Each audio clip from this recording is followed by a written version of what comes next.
Улаанбаатар хотод бүх төрлийн үйлчлэгийг санал болгох жишг номын сан бий болно.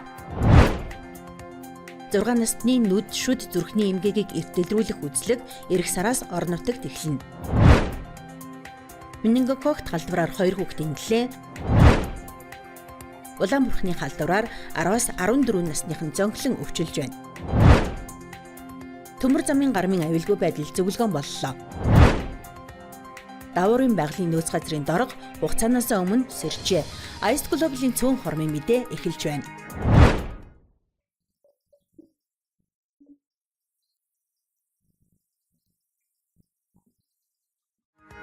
Улаанбаатар хотын нийтийн төв намын сангийн дэргэд орчин үеийн тоног төхөөрөмж бүхий олон улсын стандартад нийцсэн бүх төрлийн үйлчлэгийг нэг дор үзүүлэх жишг номын сан баригдах гэж байна. 5 давхар бүхий тус номын сан нь давхар бүрдээ уншигчийн насны онцлог тохирсон ном, соёлын үйлчилгээ, кофе шоп, зохиолчтой уулзах цаг, номын нээлт, захин мөртөө, сургуулийн өмнөх насны хүүхдэд зориулсан тусгай булан зэрэг олон төрлийн үйлчилгээтэй байх юм а. Цар тахлаар 2 жил гатсан уг төсөл өнөөдрөөс ийхүү хэрэгжиж эхэллээ. За энэ номын санд ажиллах боловсон хүчнийг сургах ажил бол эхэлсэн байгаа. Нийтдээ бол 3 ээлжээр бол сургалт явж байгаа. Эхний 2 ээлж нь бол бүгд нь Солонгос улс руу бол сургалтандаа явцсан. За дараа сараас бол ингээд 3 дахь ээлж нь явна. Улаанбаатар хотын төв номын сан нь 1980 онд байгуулагдсан.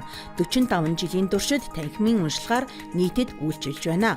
2016 оноос харааны бэрхшээлтэй хүмүүс зориулсан дэлгэц уншигч болон Braille үсгийн тусгай үйлчилгээг нэвтрүүлсэн 5 дөрөв дэх салбар номын сан нь жилд 150-аас 200 мянга орчим хүнд 500 мянга гаруй цаасан болон захим номоор үйлчилж байна.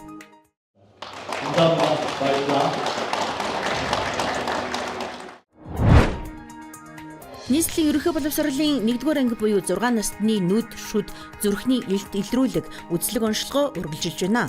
Өнөөдрийн байдлаар нийт 40 мянга орчим буюу хамрагдах ёстой нийт хүүхдийн 89% нь хамрагдаж, 21 орчим хувьд нь зүрхний цахилгаан бичлэгийн өөрчлөлт илэрч, 80% нь шүдний цоорол, 20 орчим хувь нь харааны өөрчлөлттэй гарчээ. Одоо дараагийн шатны онцлогоо эмчилгээ хийгдэж байна. Харин орон нутагт эх сараас ерөнхий боловсролын сургуулийн 1-р ангийн сурагчдад эртэлрүүлэг үзлэгийг эхлүүлэх гэж байна. Үүнд шаардлагатай зүрхний цахилгаан бичлэгийн аппарат, хараа зүүн онцлогооны цогц тоног төхөөрөмжийг шийдвэрлэж өгчээ.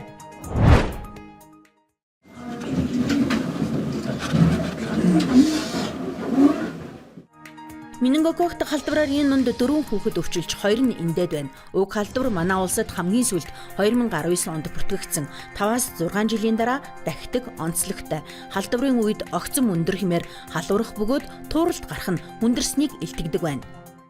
Дарангаа аймгийн Цэнгэр суманд сэжигтэй тохиолдол батлагдаж тухайн хүүхэд маань 5 настай эрэгтэй хүүхэд байсан.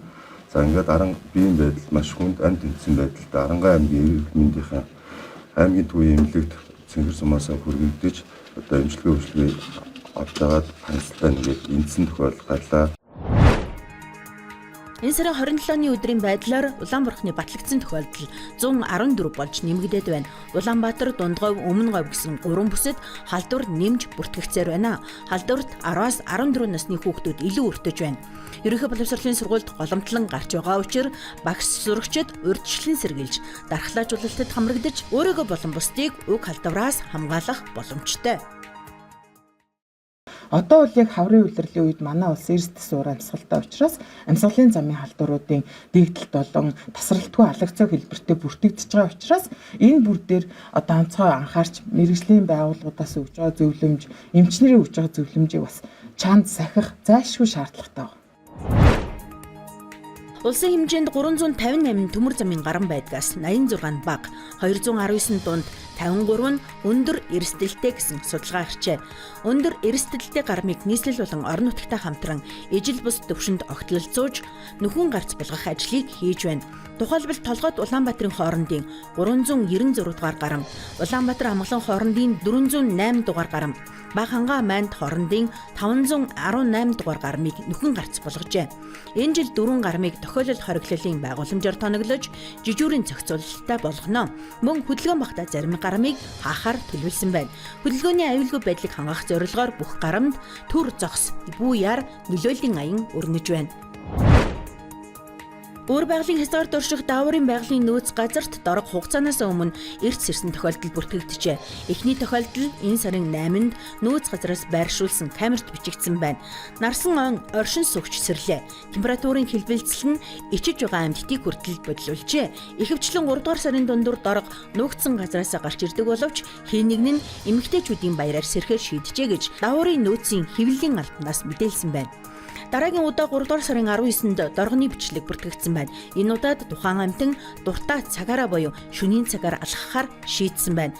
Аратан камерын өмнө завгүй алхажээ. Ичнээс сэрсний дараа нутаг дэвсгэрээ шалгаж идэх юм олох мэдээж эзгүй байх хугацаанд юу өөрчлөгдсөнийг мэдэх хэрэгтэй болдог байна.